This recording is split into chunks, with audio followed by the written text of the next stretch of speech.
वकील बहू। जनक पेशे से एक बहुत अच्छी वकील थी, लेकिन कहते हैं ना, बहू कितनी भी बड़ी तोप क्यों ना हो, सास के सामने तो भीगी बिल्ली ही होती है। अरे जनक, क्या बात है? आज रोटी नहीं मिली अभी तक। ये तेरा कोर्ट नहीं है जो आज फैसला ना हुआ तो कल की तारीख मिल जाए। रोटी तो रोज वक्त में चाहिए। हाँ। माँ जी, रोटी तो कब की बन गई। मैंने आपको कहा तो खाना खाने के लिए, आपने शायद सुना नहीं होगा। ओहो हो, जज नहीं हूं मैं तेरे कोर्ट की, सास हूं सास। कोई दलील फालतू की मत देना यहाँ। बहुत जानती हूं मैं इन वकीलों को। अपनी बात ऊपर रखने के लिए झूठ बोलने में जरा भी नहीं सोचते। तभी वहां जनक के ससुर आ जाते हैं। अरे भाग्यवान, क्यों बेचारे के काम को कोसती रहती है हमेशा। मैं भी तो था वहां जब ये आई थी तुझे रोटी खाने को बुलाने के लिए। सास को तो अब गुस्सा आ जाता है कि कैसे किसी ने बहू की साइड ले ली। अरे वाह जी वाह, वो तो मैं जानती थी कि कोई ना कोई गवाह तो ये पेश कर ही देगी। पर मैं तो अब सीधा खाना खाकर सोने जाऊंगी। मुझे आदत नहीं है किसी से बहसा बहसी करने की। पता नहीं कैसे ये वकील इतना दिमाग लगाकर खुद तो झूठ बोलते ही हैं, साथ में झूठे गवाह भी ले आते हैं। जनक को सास के ताने सुनने की अब आदत सी पड़ जाती है। एक दिन जनक वकील की ड्रेस पर काला कोट पहनकर कोर्ट के लिए निकल ही रही होती है कि अरे कहाँ चली काला कौवा बनकर? टोक दिया ना। अब कोर्ट तो वकील वाली ड्रेस पहनकर ही जाऊंगी ना। वाह भाई वाह, दामिनी तो मैंने भी देखी है। सन्नी पाजी ने ऐसा ही कोट पहना था और कहा था कि तारीख पर तारीख, तारीख पर तारीख। मतलब कि कोई बात करनी है तो बोलिए, वरना वक्त नहीं है मेरे पास खराब करने के लिए। अरे पता नहीं तुझ में क्या देखा मेरे बेटे ने, सारा दिन वकीलों वाली बहस करती है, भोली भाली सास के साथ। अच्छा सुन, जो इतनी बहस मेरे आगे करती है ना, जरा अपने बॉस से कर ले, जो 1 साल भी ना हुए तेरी शादी को और काले कपड़े पहना दिए। अंदर जा और लाल कोट पहन कर आ, पता तो चले कि नई नवेली शादी हुई है। अरे माँ जी, कोर्ट में मेरा बॉस क्या करेगा? ये तो पूरे देश की ड्रेस है वकीलों के लिए। लेकिन सास तो ठहरी सास। अच्छा, तो कोई जरूरत नहीं है 2-4 साल कोर्ट जाने की। शादी थोड़ी पुरानी हो जाए तब इजाजत दे दूंगी मैं तुझे काले कपड़े पहनने की। अब क्या था, मन मारकर जनक को लाल रंग का कोट पहनकर कोर्ट जाना पड़ता है। उसके जाने के बाद आहा, बढ़िया, ये पूरे देश की ड्रेस की बात करने वाली। अरे पहना दिया ना लाल कोट। अब सास आए दिन या तो जनक को उसके काम का ताना देती, या फिर उसका काम छुड़वा देने की धमकी। तंग आकर एक दिन जनक पति से कहती है, मैं सोच रही हूँ कि कोर्ट जाना बंद ही कर दूं।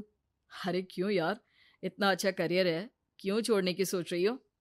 अरे लाल रंग का कोट पहनकर जाना पड़ता है। हर बात पर सास ताना देती है कि वकील तेज होते हैं, सवाल जवाब करते हैं, झूठी दलीलें देते हैं।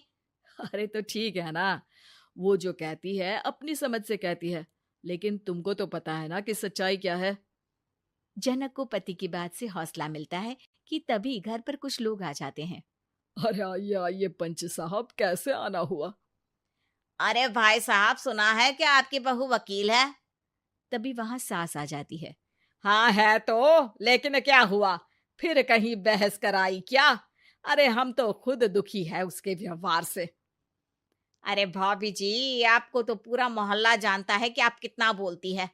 फिर हम यहाँ बहू रानी की कोई शिकायत नहीं, बल्कि अपनी परेशानी लेकर आए हैं। ससुर जी खुश हो जाते हैं। हाँ हाँ, मैं अभी बहू को बुलाता हूँ। जनक वहां आती है, सबको नमस्ते करके बैठ जाती है। बहू रानी, हमारे गांव में बड़ी मुसीबत आ गई है। अब तो पूरे गांव की जिम्मेदारी मानो तुम्हारे कंधों पर है।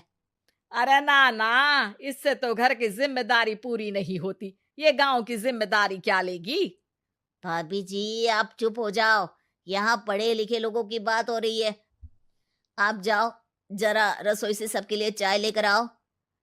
मैं कॉफी लूंगी। हाँ हाँ, वकील साहिबा के लिए कॉफी। सास सर पैर सब पटक कर वहां से निकल जाती है। बहू, गांव में पानी नहीं आ रहा है, पड़ोसी राज्य ने हमारा पानी रोक रखा है। इसका मामला तो बड़े कोर्ट में चलेगा पंच जी, लेकिन ऐसा क्यों? वो राज्य हम लोगों से पानी के पैसे मांग रहा है। अब आधे गांव में पानी की सप्लाई खत्म हो गई है बहुरानी। अच्छा पंच साहब, बात गांव की है तो मैं जरूर केस लड़ूंगी।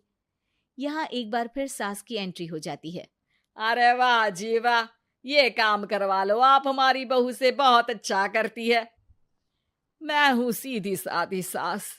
इस लड़की ने कैसे लड़ लड़ कर मुझे साइड कर रखा है, ये तो अब आपको पता चल ही जाएगा। अरे भाभी जी, आपकी आवाज तो पूरे गांव को सुनाई पड़ती है जब आप बहू रानी को सुंदर वचन सुना रही होती हैं। अरे वकील बहू मिली है, फक्र करो फक्र। हाँ जी हाँ, सारी फकर तो हम लोग ही करें। खैर, अब जो केस लड़ेगी और पानी गांव में आ जाता है तो पंच साहब लिख कर देना होगा कि हैंड पाइप में सबसे पहले मेरी बाल्टी और घड़ा भरेगा। अरे फिर तो हम बहू रानी के नाम पर घर पर ही सप्लाई दे देंगे, लेकिन ये इतना आसान नहीं है। बहू, गांव के पास अभी वकील करने की भी पैसे नहीं है तो। अरे पंच साहब, ये मेरे गांव का मामला है, मैं आपसे एक भी पैसा नहीं लूंगी। सास को बहू की बात पर गुस्सा आ जाता है, लेकिन सबके जाने के बाद झनक मन लगाकर गांव की परेशानियों को दूर करने में लग जाती है। और वो दिन भी आता है कि झनक केस जीत जाती है। अरे आज तो प्लम्बर आकर घर तक पाइप लगा गया है। खुश हो जाओ, मेरे कारण तुम लोगों को घर के अंदर ही पानी मिल जाएगा।